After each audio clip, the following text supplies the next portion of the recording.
The reason I brought Yeah. Sweetgreens up Uh-huh. because they're competing with these big names, Chipotle and stuff that Mm-hmm. do seed oils that have it a little bit easier, I guess you could say. But Mm-hmm. they're trying to figure out ways to stay competitive in the market and grow to be that big. So Right. something they just invested in is these machines Mm-hmm. that build your bowl for you. Oh wow. Okay. So they've cut labor costs down by 2/3. So they only Right. have 1/3 of the labor cost now. So there's an investment that they put in. It was pretty expensive, like $500,000 per Mm-hmm. machine. But at each location, they're able to become profitable in about a year or two from that investment. Because So their labor costs yeah. are so cut down. So they've cut down the labor cost significantly. They've invested in these machines, and the benefit of the machine is that the wait time is less. Because if you go to a Sweetgreens in Manhattan or a Sweetgreens in a college town, at 12 o'clock you have a 20-minute line. You know, Yeah. so everyone's coming for lunch. Everyone's like working. They have to pick something up. You go to any Chipotle or Sweetgreens at like a Mm-hmm. prime time, you're waiting in line for 20 minutes. Mm-hmm. So now the average time to get a bowl in prime time is like, I believe 30 seconds or 1 minute. Wow. So because of that, it's more appealing because if you're working, you're busy, Mm-hmm. right? So you want to quickly get the bowl. But Mm-hmm. the reason I bring that up is because now it's also consistent Yes. portion sizes, which is something you were talking Yeah. about. And I feel like for different people who care about different things, you can customize that further. When you say extra, like what does extra actually mean? So, Yeah.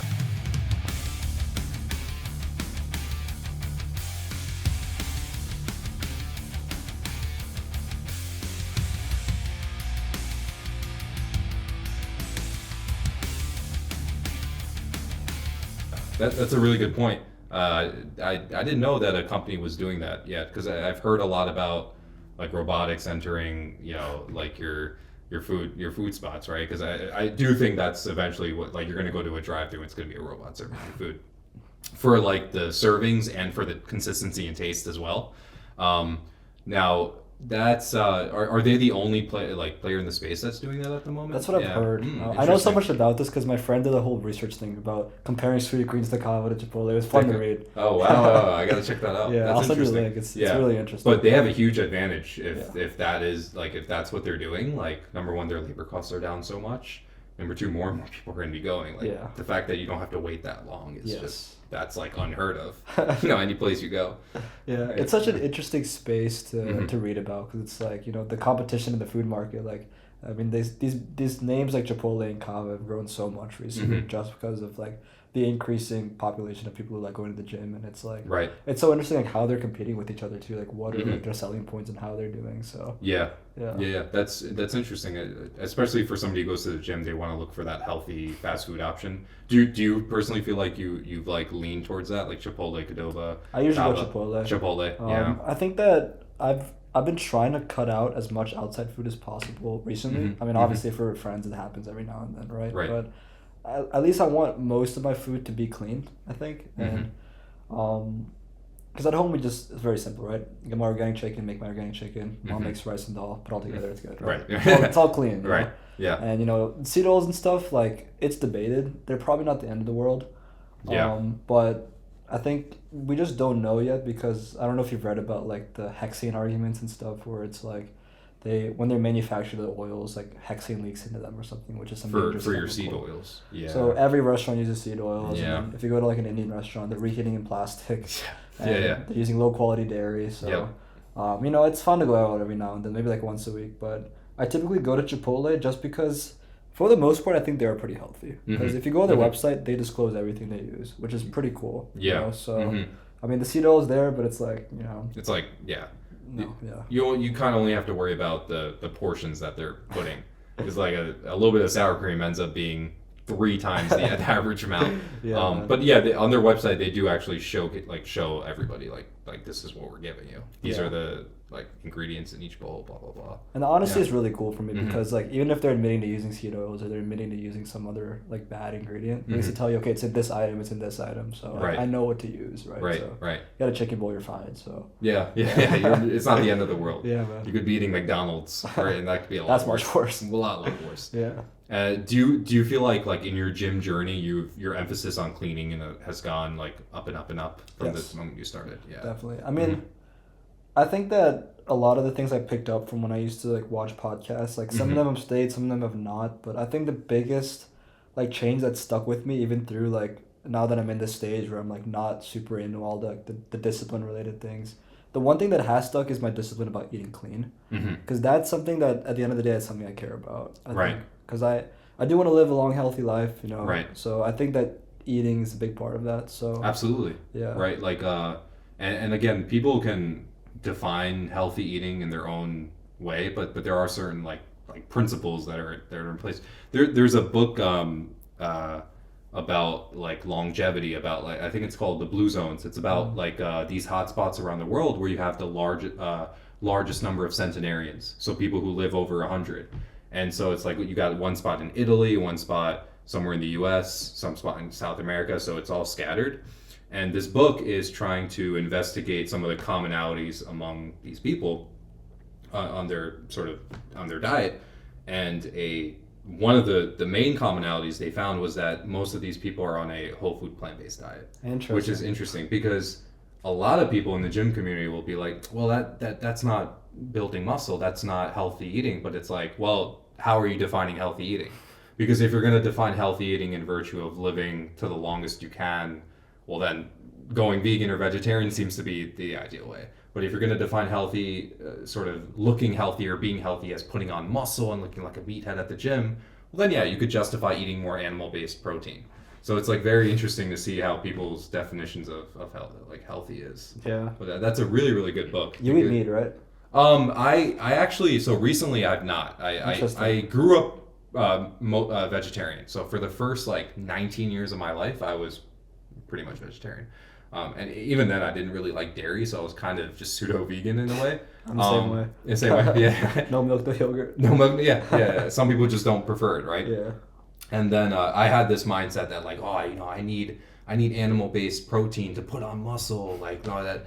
And again, even if that's true, like my definition of healthy, of clean eating was to live the longest I can, and be like productive and feel productive when I can. So I'm with you on that. So I think I switched over to a lot of whole food plant-based meals. So I eat a lot of like beans and lentils and tofu and things like that. Interesting. Yeah. So how many years did you eat meat for? Did you ever switch or no? Yeah, I'd say after 21 to 20 to 23, I was eating meat periodically. I was eating mostly chicken, no beef, no seafood. I had turkey here and there, but it was primarily chicken, you know, just because it tasted good. And I was like, okay, easy protein, no carbs. But for me personally, I knew that I could kind of get rid of chicken and not like, you know, have withdrawal from it or something. Just because, you know, like, you know, we grew up vegetarian, so it's like, it's a lot easier, right, to incorporate that lifestyle back. Definitely. My goal actually is to go vegan eventually. Interesting. I've been into those sort of animal rights stuff and factory farming, and I want to kind of promote veganism later on. Yeah. Not Factory be militant farming is about terrible. it, but, you know, educate people on it. Yeah. When you actually read about factory farming, it's crazy. Like, Yeah, it's absolutely crazy. It is it's crazy. It's a crazy phenomenon that they purposefully withhold from the public, because it would then disrupt the entire meat industry. So a lot of what happens in factory farms is, again, many of what happens to these animals is violated under animal rights laws, but they do it anyway, and the public has no like awareness of it.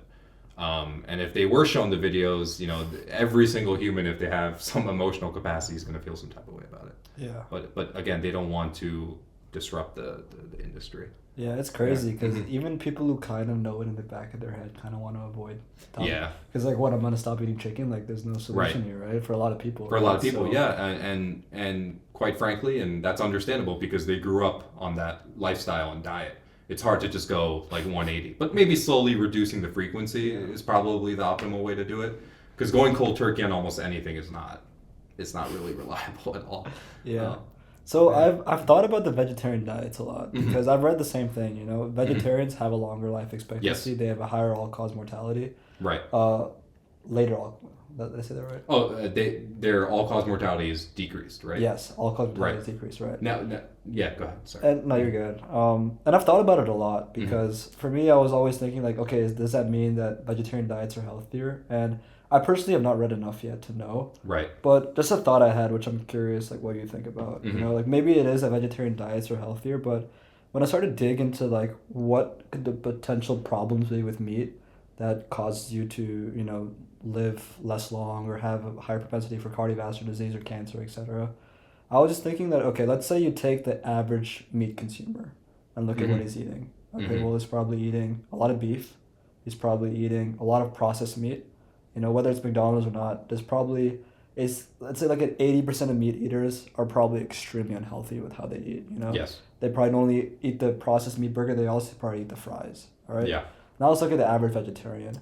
Well, first of all, a vegetarian's probably, if they chose to be vegetarian and they're not Indian, they probably thought a little bit about something, so they probably do other stuff, right? Right. But also, processed vegetarian food is not as bad. You could say tofu's bad, but it's not as bad as a beef burger. Absolutely not. It's extremely processed. Yeah, So I was curious, like, okay, if I'm a meat eater, but I only eat chicken, it's only organic, and I only eat fish, and it's only organic. Those are the two things I eat. And I don't eat any of the processed meat. Then would I have a longer life expectancy than a vegetarian or a shorter one? Because I was wondering if there's a confounding variable that, maybe the vegetarians live longer because all the meat eaters eat a bunch of shit. Right. Yeah. It's interesting because great stuff said there, and I'm going to try to hit one at a time. So I will say, just because you're vegetarian doesn't make you inherently healthy, because there are a lot of vegetarians, for instance, in India or any, like in a third world country where like Indian food traditionally, like Indian street food, for instance, over there is vegetarian, but it's so unhealthy, right? The amount of oil that goes in, a lot of them, have, heart issues and diabetic, right? And again, it predisposes them to so many different things.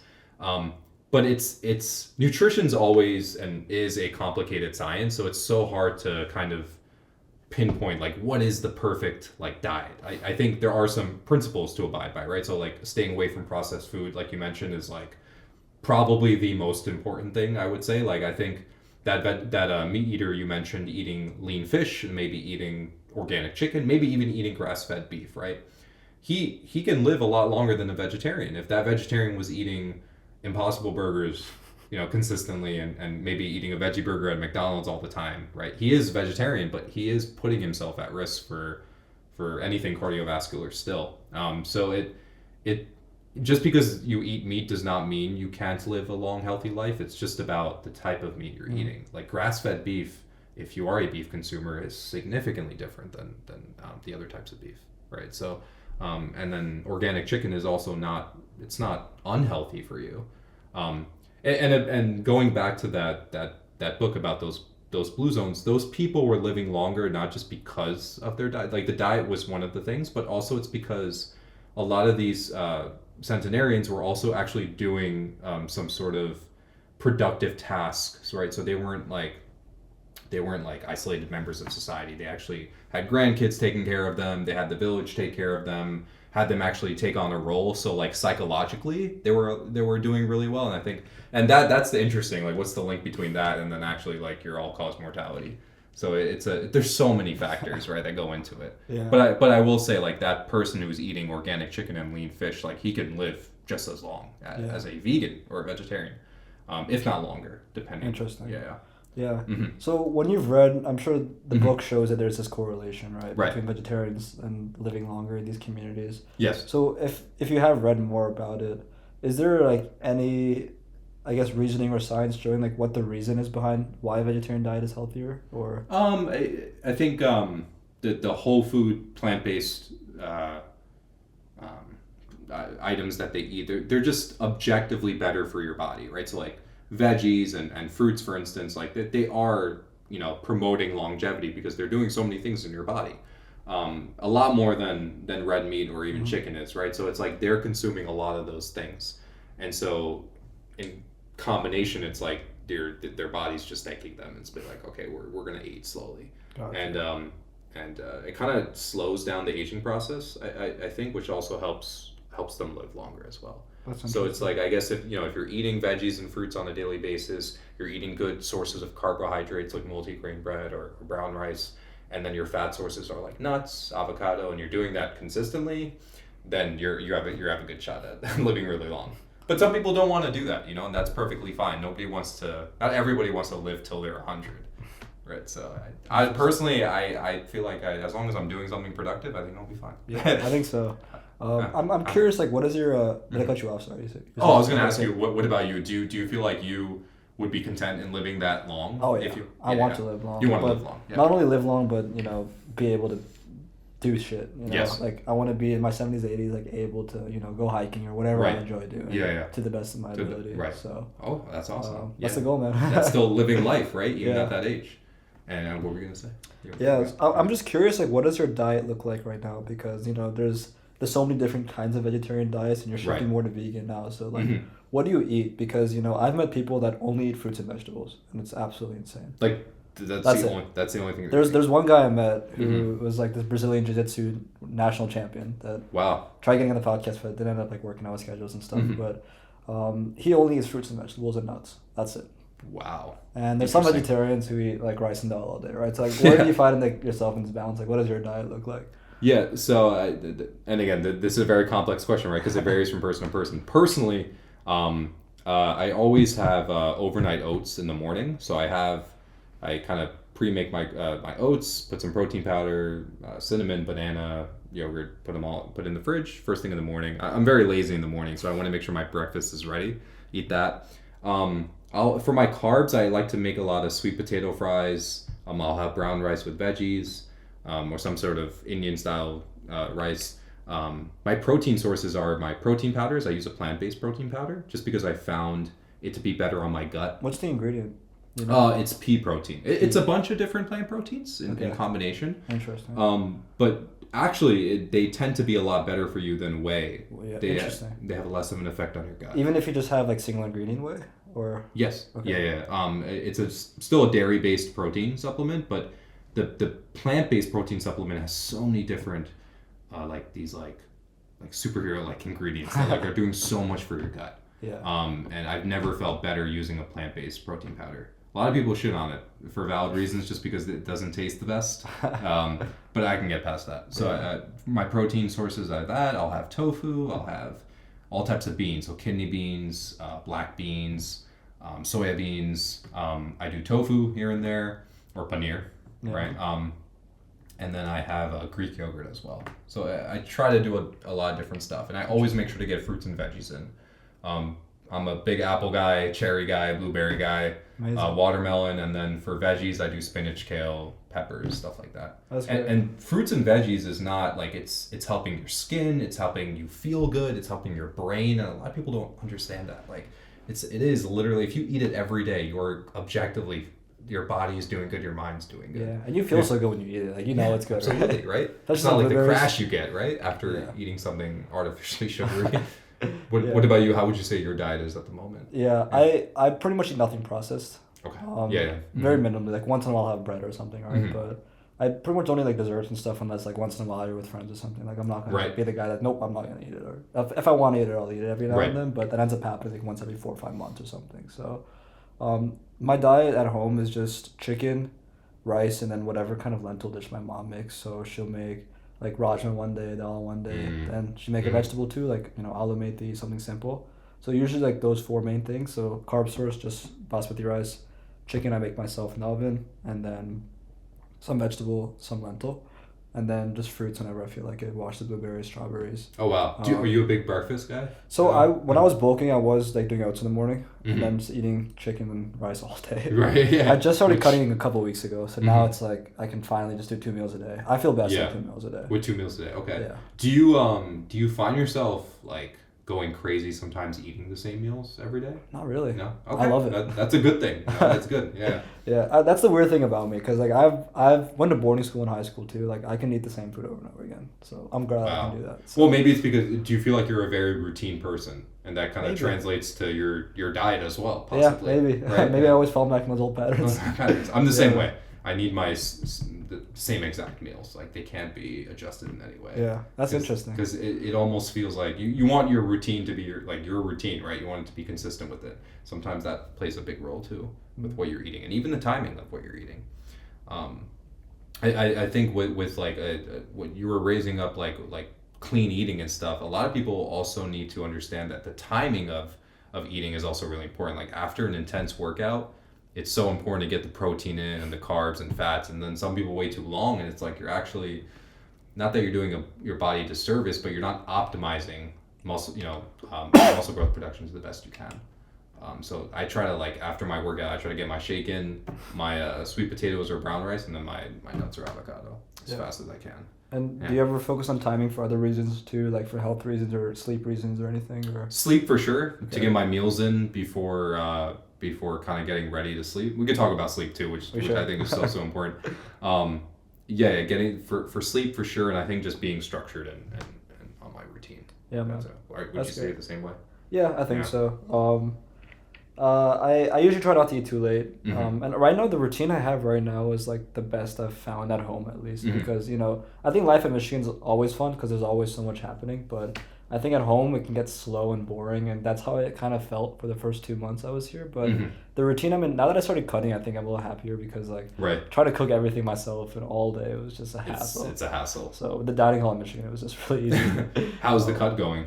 It's going good. Yeah. I'm just cutting for me is really easy because I started off really skinny, so my metabolism is at that point. But so I'm just like kind of slowly losing, just focusing on just eating like 150 grams of protein a day. Keep it simple. Which is really probably the most important thing. Yeah. Right? Getting your body the right amount of protein for you.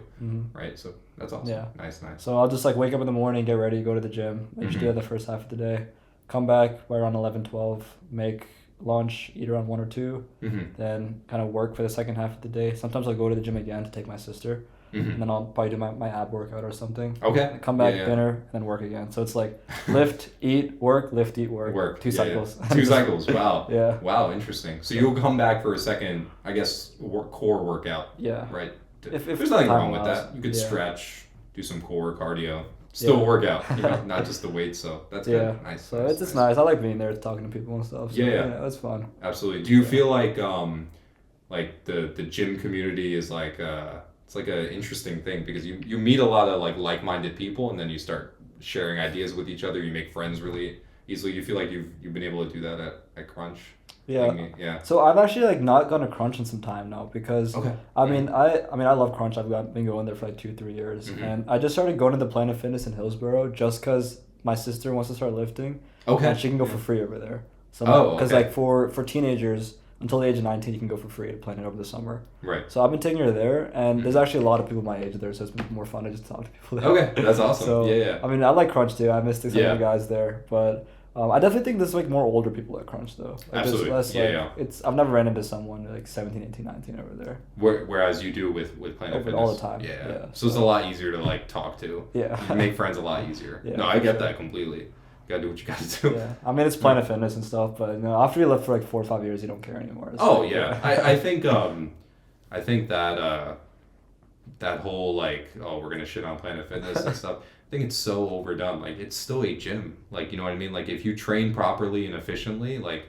you can still make gains and you know what I'm saying, and make progress I used to go to Planet Fitness when I first started. And to be honest with you, if a Planet Fitness was the only gym that was close enough for me to go to and everything else was like 30 minutes away, I think I'd go to Planet Fitness. And just because it still has machines, it still has the weights, you could still make progress in it. Might not have the best machines, but I think people just criticize it way too much for the price that it gives. Yeah, it's not bad. Maybe not the free pizzas and free bagels every other week, but they do that. Yeah, I think they. Well, the one I went. Did you go to Somerset or where'd you go? I went to the one in South Plainfield. Okay. The one Middlesex. Oh, that's right next to Chipotle, right? Yes. Yeah, right across Chipotle. ATB? Yeah. ATB. Yeah. That's where my dad is right now. Oh, really? I had a traumatic experience there. Wait, what happened? I took a few of my non-Indian friends to try Indian food for the first time. So I'm like, man, they're really gonna like it. Because everyone who doesn't like Indian food, right? Yeah. So I'm like, I have a good spot. They want to try vegetarian food, so we go to A2B. All the dishes are great. So we're having a few appetizers, and I'm looking at the menu. I'm like, oh, let's get some spring rolls. So we order the spring rolls, and inside one of the spring rolls, there was a live spider that jumped out of it. And, my friend started freaking out. But I think the worst part was when I called the waiter over, he had just a very nonchalant sort of attitude response to it. So I'm just like, okay, this is clear. This is not right. You know what I mean? I didn't do anything. I didn't take a video or anything of it, but it was definitely traumatic for sure. So that was my experience. Never went back. And it ruined it for my friends because they're like, oh, we don't want to try this ever again. Vegetarian food sucks now. Yeah, Indian vegetarian food sucks. Oh, yeah. Other than that, the food was great. Yeah. No, that'd be good food. Yeah. But I realized that, the spring rolls were frozen, so I don't think it was the fault of the actual restaurant. It was the fault of whoever, like, they bought The spider was in the packaging? That's disgusting. Yeah, it's crazy. Yeah. God. And I'm just like looking at this waiter, I'm like, there's no like, oh my gosh, like, he doesn't give a fuck. He's just like, I'm sorry. Like, I'm like, what? So that was funny. Yeah. So Planet Fitness. Yeah, Planet Fitness, South Plainfield. I remember walking out one time and they were giving free pizza, which is interesting because I would see like people on the treadmill breaking a sweat, running 5-10 miles possibly, and they look at the pizza and they're like, oh my gosh, like they're picking up a slice. I'm just like, calories right back. Yeah. They used to do that. I don't know why they did that. I don't know. Maybe they secretly wanted people to gain the weight back so they keep coming back. Yeah, maybe, man. It's a secret initiative. Mm-hmm. But they did a really good job on the business side too. Like they niched down, like, we want the beginners, and they did such a good job. Yep. and again, most people who are going to the gym are people who are beginners who don't really know how to use the equipment. So it's putting it at that price point was like perfect for them. Like, they made it. They made it. And now we have all these overpriced gyms that cater more so to people like us. Yeah. Who are like, we want cool equipment. It's mainly the ego though. Absolutely. Yeah. How do you like the workouts at Planet Fitness compared to Crunch? Do you see any difference? It's pretty much everything is the same except for obviously no free weights. Right. And the dumbbells go up to 75. Yeah. And the easy bar goes up to 60. Ooh, okay. That's rough. Yeah, that is Can't do my little tricep stuff anymore. Yeah. So, I'm like right about 75 on bench, so dumbbells. So dumbbells, I end up getting 8 to 12 for failure. So wow, that's awesome. Maybe like 70. I can't remember. I'm not done that in a while now, but yeah. But like it'd be more fun to do free weights because like benching is a lot of fun. It is a lot of fun. But it's like for a summer, like I'll be back in Michigan anyways. So so you're gonna be working out at the school gym there, and I'm sure that one's a lot. Oh, it's great. Do those school gyms? Is there only one school gym on campus, or do they have them scattered? Do they get packed? I'm assuming. They do, but I like it when it's packed. Yeah. There's more people to talk to, so. And in college, you're making social connections anyways. You never know who you're gonna run to at the gym. Yeah, everyone there is your age, so it's like this is a dream. It's a dream. Nice. Yeah. And you'll be there in like 2 weeks, so man. 1 week. 1 week, more gains to be made at a better gym. So excited. Nice. But I'm glad I started going to this Hillsborough Planet Fitness because it's nice to see people from like Hillsborough High School, TCNJ, Rutgers, like my age finally. It's like bunch of nice older too. Heads. Yeah. That's more so me now. Like talking about the mid 30-year-olds, 40-year-olds about life and stuff. Yeah. But they got interesting stories too. Yeah, absolutely. It's a different perspective, especially their views on lifting and the type of exercises they do. It's like they do a lot of old school stuff, and it works for them. So yeah. What does your lifting stuff look like now?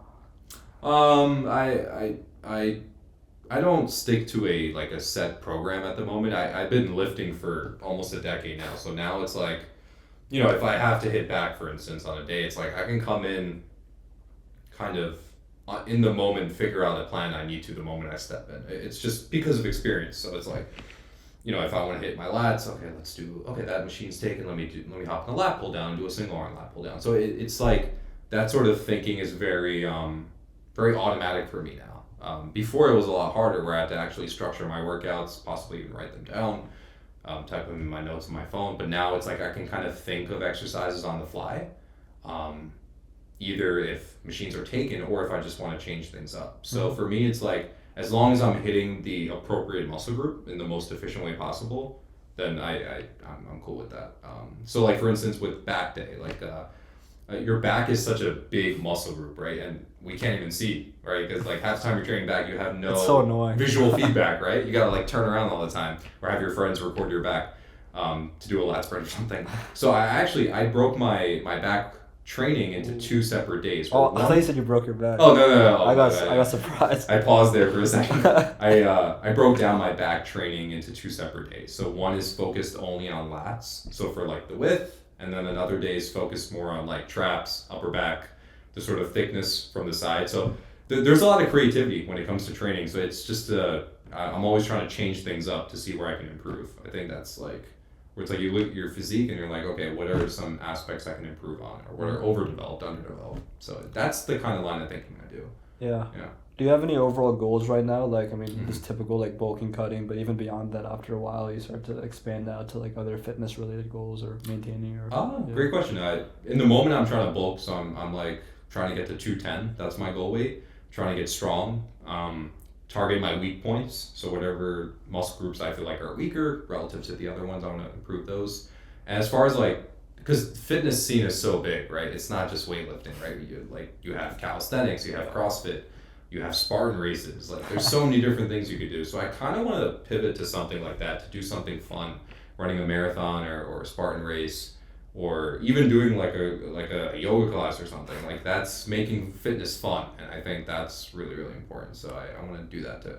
I agree. How about you? Do you feel like you want to do that? I do definitely. Yeah. I mean, right now I'm still like in that young phase where like, I'd love to do that, but I still got to get bigger. That's fine. You know, I mean, I'll mix. I played some sports in high school, so that was fun. I wrestled and stuff, and oh wow, I did. I went to like a jiu-jitsu thing this summer too. So I feel like every now and then I'll pop in and try things out. So I guess that my physical fitness bubble, if I look at for maybe the next year or so, what I'm looking at is, I mean, I go down all these random rabbit holes. Like I started powerlifting this year, like in the beginning, and then I did like a cycle for that for like 12 weeks. Okay. And I got my bench pretty high, and then squat and deadlift. I hurt my knee a little bit, so squat and deadlift are kind of like finding out. Because it's funny. A little bit. I used to be the guy that my squat was my most impressive, and then now my bench is like catching up. And now it's like, this is not good. Oh wow. Yeah. Like I failed 275 on squat, and then I hit 250 on bench. I'm like, this is not good. Wow. You hit 250 on bench. I did. Yeah. Wow. So, wow, very impressive. Appreciate it. What was your body weight at the time when you hit 250? It was like 135. Wow, okay, that's really impressive. So, yeah. That's really impressive. So my ass did leave the bench though for 250. Like the form wasn't terrible, but I had a little bounce and my ass did leave for 250. But I was able to do like 235 or 245 clean. Do you think the powerlifting path you took like kind of improved your love for fitness even more? I think so. Yeah. I was just bored. I want something different, and it was fun. And now I'm like, after the like 10th or 11th week, I'm like, I really want to start bodybuilding again. I'm tired of this shit. Yeah. But, you know, I think that the benefit though is that they kind of help each other, because powerlifting makes you stronger. So when you go back to bodybuild, you can lift more, and when you're bigger, then you're in a better place to like be better at powerlifting too. So it's like they kind of help each other. Hand. Right. So, and with powerlifting, it's like you're trying to reach a certain number, right? It's a very tangible goal. Like it's something like bodybuilding or like hypertrophy training, it's like you're just relying on your visual feedback, and which can produce body dysmorphia. It's like, oh, I don't feel like I'm good enough. But with powerlifting, the nice thing is like, I'm gonna get my bench 315 now. It's like you have a very they call it like a SMART goal: specific, measurable, attainable, relevant, something like that. And that's cool. And I think powerlifting is a very it's a great way to do it, as long as you don't get hurt. That's the thing. Minimizing injury, risk of injury is really hard. I think if you're just following the program and you're like not being stupid about like the weights you're putting on, usually it's not super dangerous. Right. Yeah. Did you have a coach? I didn't. I have a program that I bought in high school because I'd done this cycle before too, but I was a lot weaker at the time, so it wasn't expensive. But you know, I don't know if you're into this community at all, but you know Jamal Browner? He sounds familiar. It's not ringing a bell, but the name sounds familiar. He sells a program, which is really nice. So I used his program. I bought it, and it was a pretty good program in my opinion. I had to like adjust it a little bit because I think the volume was really high. But you basically bench 4 times a week, you squat 3 times a week, and you deadlift 2 times a week. And squatting 3 times a week was too much, so I started squatting twice a week, deadlifting twice a week. But bench I was never sore. So bench you were 4 times a week. Yeah. Wow. So my week was 8 days long though. So I kind of adjusted it. So I had 4 days a week, but I would do them every other day. Right. So I had an 8-day week, and for bench though, it's like you're not going super heavy every time. Like you have like 1 heavy day, 1 volume day, 1 tempo day. So most days I'm like putting on like 155 or 175, and then it's so embarrassing. Everyone's looking at me doing this, and I'm like, I promise I can bench a lot. Yeah. You know, it's like a lot of it's a ego game. It's for the program. They're looking at me like, bro, just throw 2 plates on, stop being a bitch. And you know, I mean, it's fun to run it, but it's also fun when I was done with it. I can just like start sending PRs every time again. Yeah, absolutely. You're doing the necessary things in order to put yourself in a position to get a PR, right? Yeah. Like doing lightweight, high rep stuff. Whether you're benching or squatting or deadlifting. I personally don't even bench, squat, or deadlift anymore. I used to when I was like around your age, but now I'm just like, I just don't feel like it anymore. I got bored of it. Yeah. That's nice, man. Nice. It's more fun when all your friends are there too. Yeah, you know, they're hyping you up, and there's a level of competition that arises, right? It's like, oh, I want to outbench my friends over here, and it's a very considered a very manly exercise, right? You got weight on your chest, you got to pick it up and put it away. Nice. Which one was your favorite back in the day? Ooh, Probably bench. Probably It's hard to beat it. Yeah, you can't. I just feel like most guys are going to say a bench, Yeah. right? I do think, though, now, like, with powerlifting now, a lot of women are entering powerlifting just as much as men, which is great to see. Now it's like any powerlifting team or club, I feel like it's very even There's a now. lot of women. A lot of women that are getting stronger and when they're doing their powerlifting and they're like accomplishing big things. It's big. It's impressive. Yeah, very, very impressive. Yeah. Yeah, I personally know a few friends who I think were at the Rutgers powerlifting club, and they had nothing but good to say about it. Because, you know, they got all these guys around them motivating them, and it's just like the best thing ever for them. Yeah. And they're hitting numbers that I'm like, wow, like, I feel embarrassed. I need to get my weight up. How much did you end up benching back in the day? The most I did was 335. That's pretty impressive. Yeah, 335. And then squat was like 315. So I benched more than I squatted. Oh, you're like me. Yeah. And then deadlift, I think, was like 4 plates. Yeah. Yeah. Or yeah, 4 plates. That's 4 or 5. solid. Yeah. Yeah. But it was a sumo deadlift. Okay, I do Yeah. sumo too. I Sumo. think that's fine. I mean, it just based on your body shape, I think. Yeah. Sumo is conventional is hard. Yeah. Conventionally deadlifting 405 is not an easy task. Yeah. I just stopped deadlifting. I stopped doing a lot of those things because I didn't want to put myself to get hurt as I knew I got older.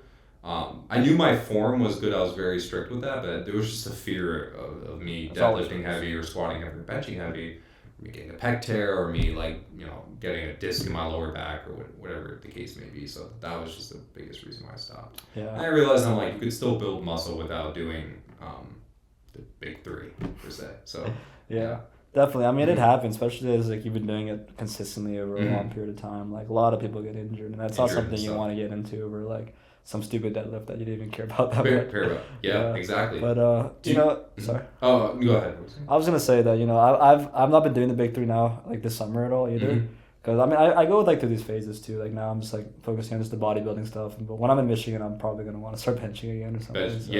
yeah. Well, it's interesting. The whole bodybuilding thing is like, it's just hypertrophy training, right? So it's like, I when we were talking about podcasts earlier, I also listen to a lot of like these like exercise scientist podcasts. So there's this guy, Mike Israeli. Yeah, He's I like know. that big bald dude. He went to Michigan too. Oh, he went to Michigan. Yeah. He's very he knows what he's talking about, right? He cites the literature, he cites the studies. Like he has a very deep understanding of like, all right, like you want to get jacked, you want to build muscle, this is how you do it. So most of my training has been dependent on people like him. So it's like there's certain things like where just working as a trainer, I'll go into the gym and I'll see people doing the form right, but for instance, they're not controlling the eccentric portion of the movement, right? Where you're doing a bicep curl and you're kind of just going through the motion, but you're not developing a mind muscle connection and you're not doing things to optimize the movement. So a lot of people will do a bicep curl where they'll come up and then they let gravity just bring the weight down. But what you actually want to do is like slowly bring the weight down when you're doing a curl, or slowly do anything for that matter.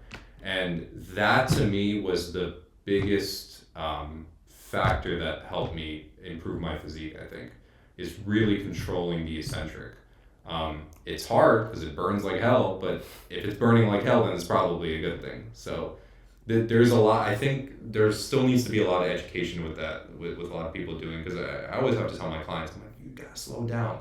Like, you're not gonna build muscle like just going really fast, unless you're training for endurance, but like slowing the eccentric is like the biggest tip I always give people.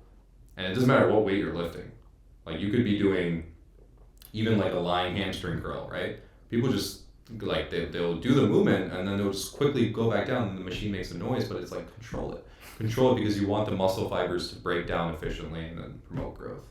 So a lot of my training has just been dependent on looking at people like that. Yeah. That's a really good tip, and it's so hard, man, because like sometimes you just want to push the weight and feel like a meathead, you know? Yeah, like, exactly. It's something I try to do as much as I can, and I'll kind of Yeah. bounce back. Like sometimes, like I'll kind of mix up everything. Where I'll let's say I like to do this on lat raises a lot. You know, I'll go like really slow Yes. on the way down for like the first 10 reps, and I'll start failing, and then I'll start doing partials, and I'll start doing like There you momentum. go. Right. Like, those ones are the most fun because you end up doing 20 reps, but it's like Yeah. you're slowly like rooting the form as you go, so it's kind of fun. Right. But you know, sometimes when you're benching or something, you don't want to go like super slow. Like, I'm dropping like 20 pounds now, like Yeah. dumbbells now. Yeah, but, you yeah. know, it's worth it though. If you want to get big, I think that's helped me as well. Partial reps like are just fantastic, I love right? it. Like and your shoulder's probably feeling a sensation like you've never felt. It's amazing, before. man. And that's how you're gonna grow, right? Yeah. Like, interestingly enough, like That's cool. Yeah, Mike Israeli is a great guy. I've never watched his stuff. Yeah, he has like he's very like comedic, like very comedic, but also informative. So he will just like criticize like other people's like training advice because there's a lot of horseshit when it comes to like people who claim a certain type of diet is the optimal way or certain type of training, and he kind of like criticizes them objectively. But and he's just citing the literature. He's like, look, like if you want to do this, then this is how you got to do it. So yeah, that's it's very cool, interesting. Man. Yeah. Have you always like been in like the science-based lifting kind of thing, or? No, definitely not. When I was younger, I had this notion that like I had to do the big three, the squat, deadlift, bench, to get the biggest. Right, I needed to eat animal-based protein to get the biggest. I needed to take like 20 mg of creatine to get the biggest. When you only really need 5. There were, and again, I think that's true with everybody. It's just education. Like my biggest source of education is YouTube. Like I will go on YouTube and watch any educational video about a topic just to get well informed about it. So it's the same thing with lifting, man. It's like any other topic. It's like you want to get better at it per se or optimize it. Like you have to be educated on it. And that kind of what led me to be a trainer and then helping a bunch of other people. Yeah, I'm curious, like, your journey with being a trainer, like, that must be pretty fun. Like, you got to see people, like, go through this whole motion, the whole process of starting somewhere, reaching somewhere. So, you enjoy that part of it? I would say so. I think, it's nice to see people kind of change their physical bodies, but also change how they think. You see a boost in self-esteem in a lot of the clients you work with. You see productivity go up. You see their confidence go up. That's very fulfilling on my end, right? I see that growth, that physical and mental growth, and that's like the best feeling in the world. And then they're kind of indebted to you. They love you, like, because I'm basically their therapist. So it's like naturally, like when I'm training them, I found out that a lot of them were kind of relying on me for support in other aspects of their life. Because I am helping them physically, they felt inclined to tell me about their problems that they deal with in their, whether it's regards to family, work, and stuff. So it's bigger than fitness when you're a trainer, because you are fundamentally changing this person's life. Wow. So it is nice. At the end of the day, like, making an app now is so easy because, like, okay, how do you install like a system where you can make friends with other profiles, right? That's been a million times. That can be automated in like 3 seconds on Cursor, right? Mm-hmm. But there's still like currently at the moment, like tools like Cursor can do a lot, which is Cursor is like one of these like AI coding tools that I use. Mm-hmm. And if I were to spend 100 hours working on a project, it now takes me like 3 hours working with Cursor. But I still think right now, there are still bits and pieces of like someone at a higher level abstract view, like has to know how to prompt it correctly. It wouldn't be able to do it on its own just yet, and the average person probably couldn't do what I've done in those 3 hours, just because like there's a bigger learning curve. Like if you don't know coding, you won't know how to prompt it correctly. I see what you're saying. So if you give it too general of a prompt, it hallucinates. But if you give it specific prompts, then it does a pretty good job. So you kind of like you have to do the abstract thinking, like kind of like I actually like bounce between a few different AI tools. Like I'll have Cursor. Cursor has my whole code base inside of it. So I ask it to make me like a template for this, like an outline for a plan for this next feature.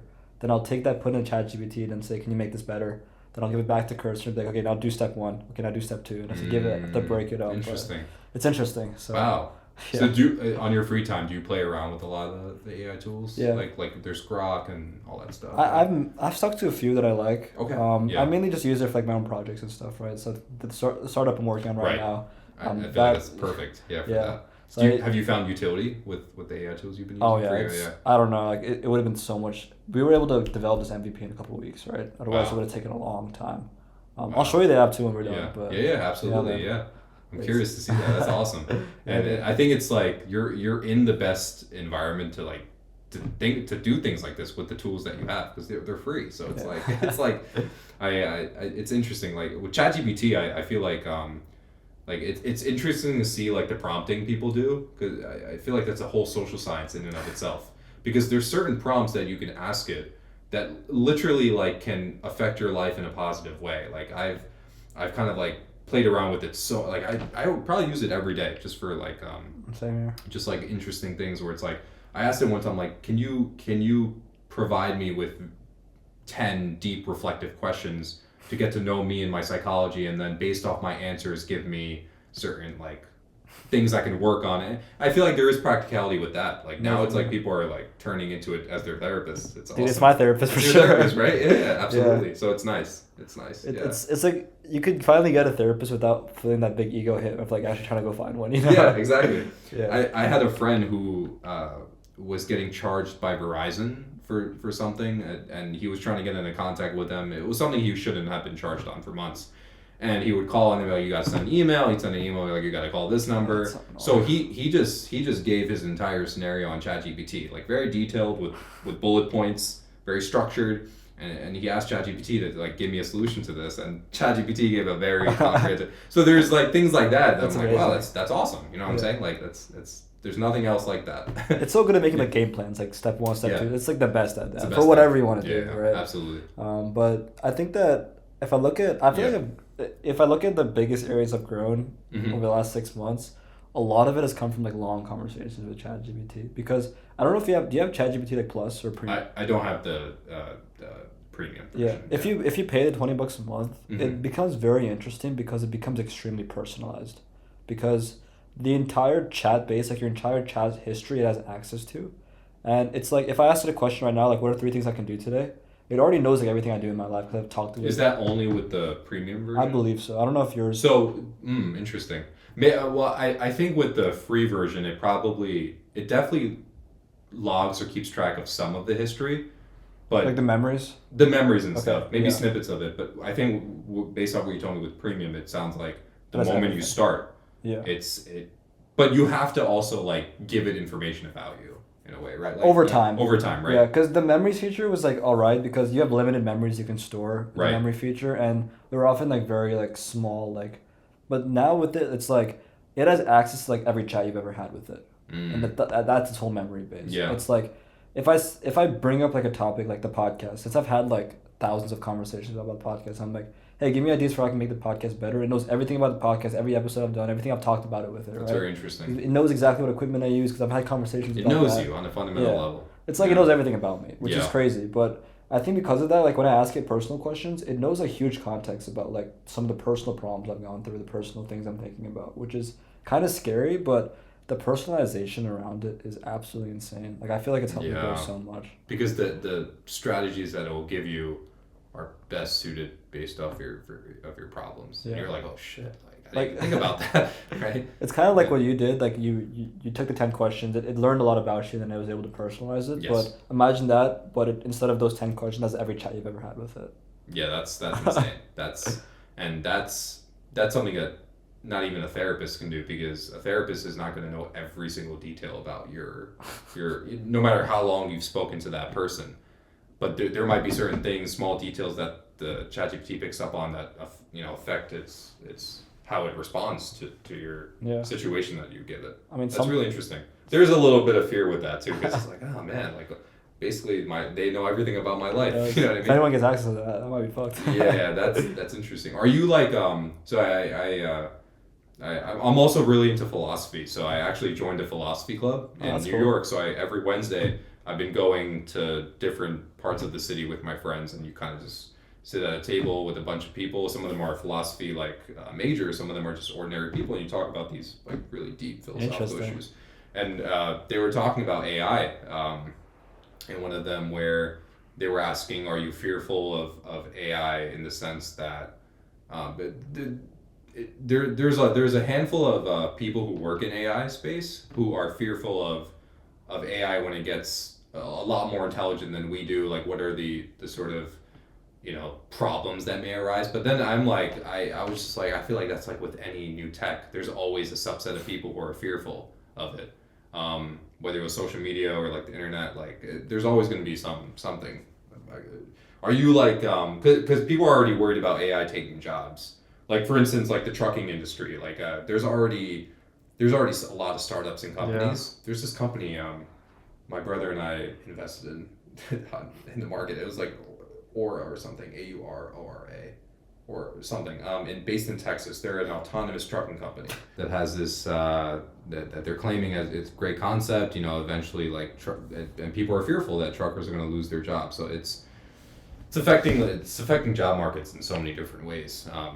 I think earlier we were talking about like fast food places. Like I genuinely think that every fast food like drive-through spot in the next 10 years is going to just be robotic. Like, do you think there's any element of like we miss human connection when you get food, or do you think people? No, I don't think people give a shit. Like like I think like well I think like it's cool. Like we're so used to just saying hi, like here's our order and stuff. But people are going to be so much happier when they like see their order ready. Like you said, like with your example of the food spot, like in 30 seconds or less. Yeah. And the best part is that the quality is going to stay the same.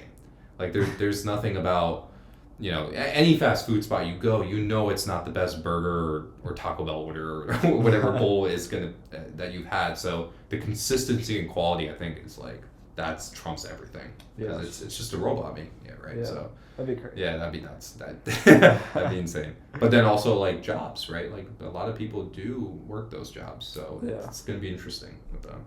So it's interesting. Like you want to transition. Like you're currently like a full-time teacher, right? Yeah. So and you want to transition to like making this training business something like big, like that's your main like full-time, right? Right. So, I mean, how profitable would you have to be before you make that shift?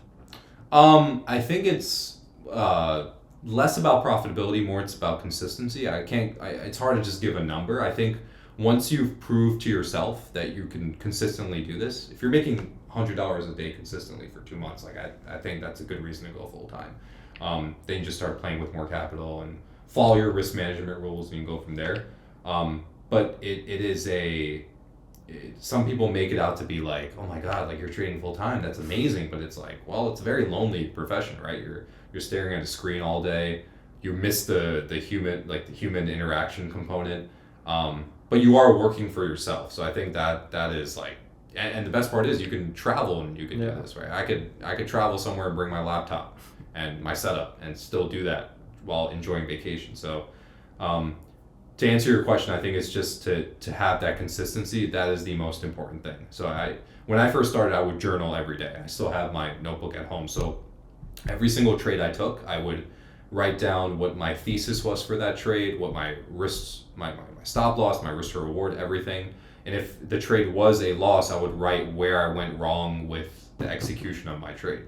Because most of the time with trading, it's not necessarily the analysis that's wrong. It's more so human emotion, human error with the actual executing, so the buying and selling. Mm-hmm. So writing the thought processing down, like, helped me realize where I was lacking in terms of my execution. But now it's like I kind of in that flow state now, where it's like I can press the buy and sell button a lot more comfortably, and it's not something I have to second guess. There's this concept called revenge trading, which a lot of traders get into, where they have a few losses and then they feel like they need to size up or take on more trades to offset those losses and get back to balance. But I'm down 300, I need to get back to zero.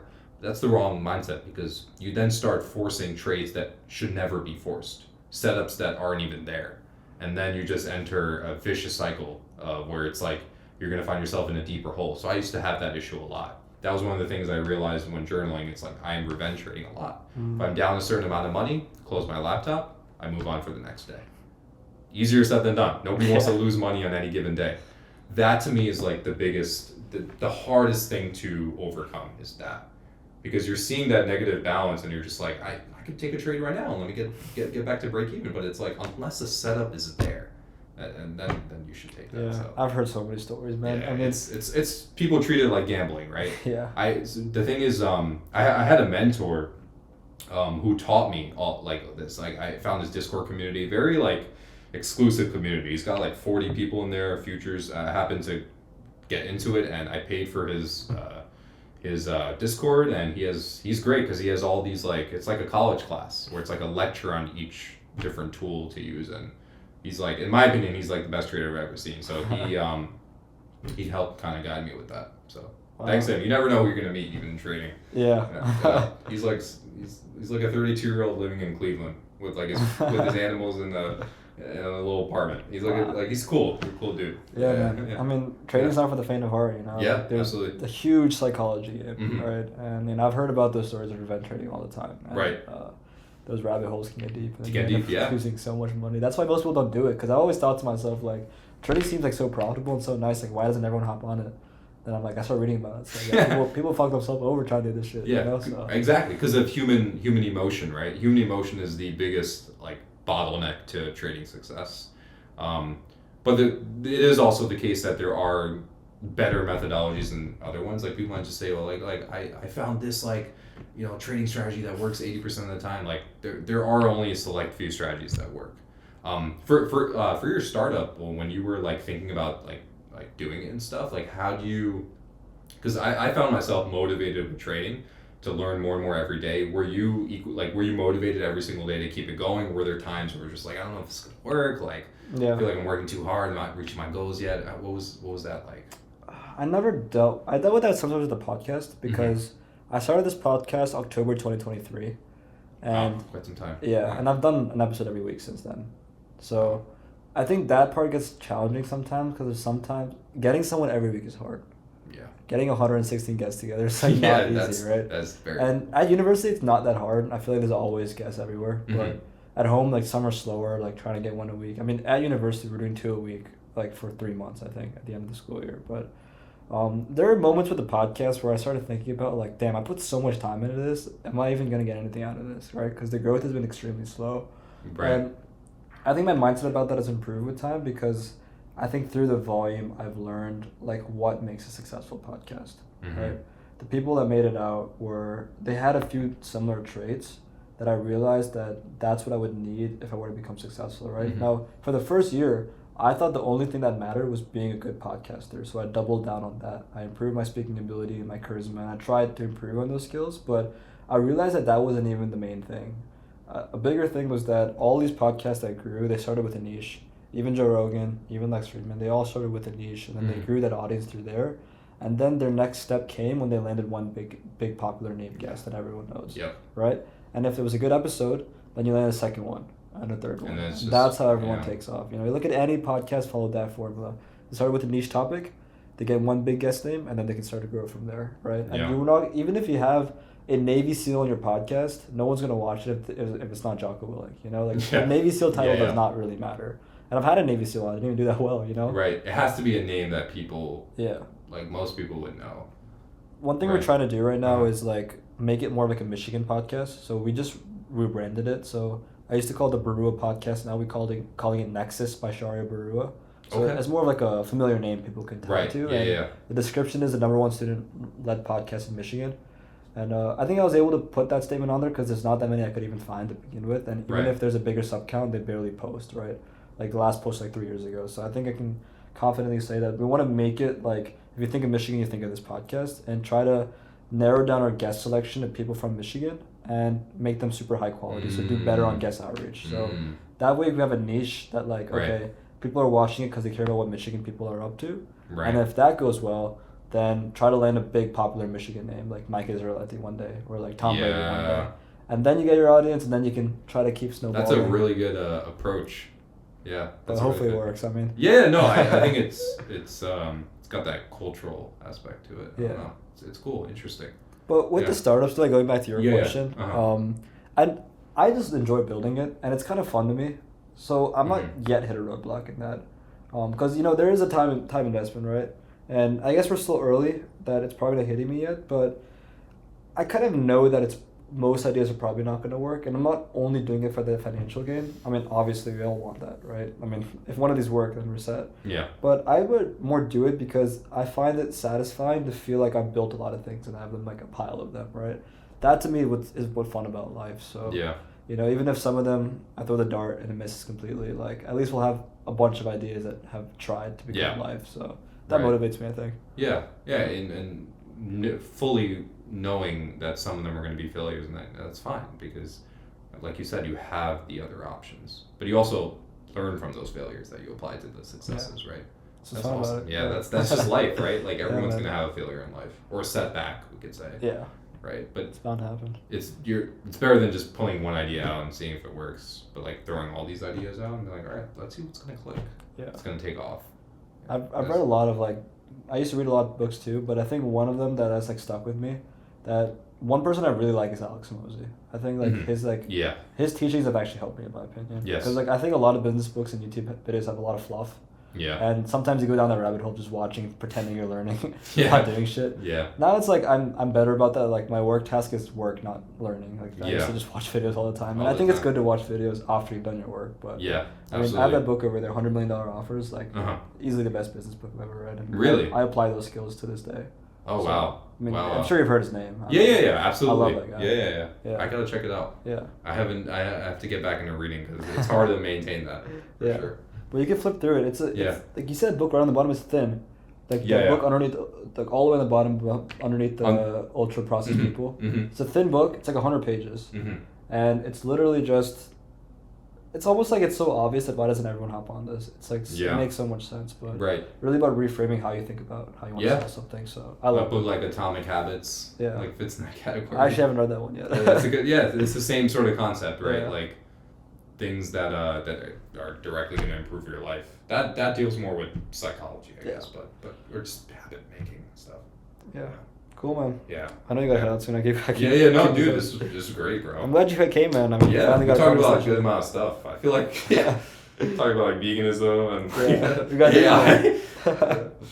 yeah, but I'll be happy to do this again next year when I'm back. So. Yeah, dude, I'm always down, bro. Like I love I've always wanted to talk on a podcast, so because we could like talk about so many different things, bro. Like go forever. We just talk about most of it was fitness and health, but I have that Blue Zones book if you ever want. I'll check it out. If you want to borrow it, I don't mind. For sure, I'd love to. to. It's a bigger book. I got it as a gift actually, so it was nice. Yeah, I'll have you sign the poster. Oh yeah. You're number 117. Wow. Just my signature? Or 117. Whatever you want. Yeah. Left-handed. Yeah. Today's the first day I've done 2 podcasts in one day. Oh wow, really? Because after your brother canceled, I tried scheduling another one. Yeah. Ended up just having 2 in one day by accident. Yeah. But I had this guy today too. Raj canceled? Yeah. Anyways. Yeah. Let's get a photo together because we just started Instagram, so. Yeah.